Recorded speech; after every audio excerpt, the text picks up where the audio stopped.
I was very lucky to come across this food forest quite a few years ago. It was back in 1975 and I was in southern Morocco, and we were camping on the beach, and actually the surf went flat and we decided to go inland and have a look at some scenery.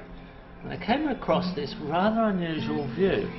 It was this date palm, a palm area of date palm overstory multi-species food forest. I didn't know that's what it was at the time, but we were curious about this particular scene because there seemed to be an awful lot of varieties of fruit trees and quite a lot of fruit in amongst the actual date palms. So we stopped and had a look, and this landscape, this image of this unusual mixture of fruit trees and the wonderful atmosphere inside the food forest.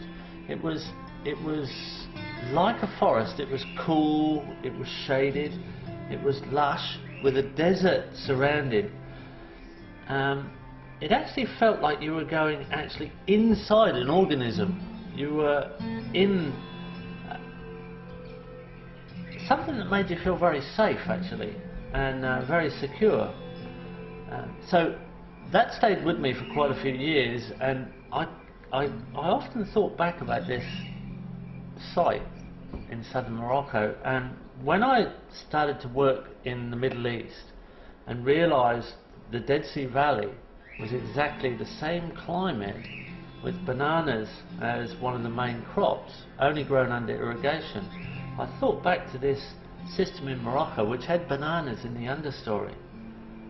And some 28 years later, I had enough frequent flyer points to fly back there and do a few days research, and I spent a whole week walking around this system, and I found out it was actually 2,000 years old, and over 800 people farm in this system, and it's still quite stable, it's still quite fertile, and it grows with very few inputs, and it has enormous diversity of outputs.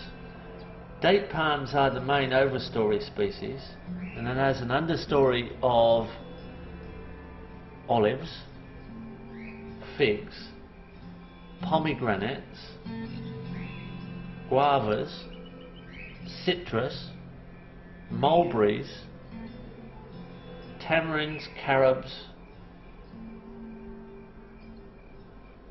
bananas. There are some quince, there are some grapes, and there are some small crops, and I've probably missed a few species.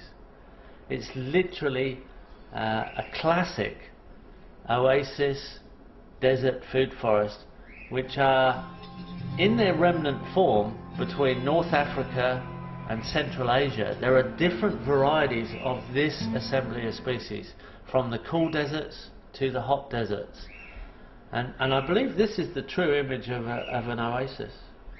And it's a wonderful study.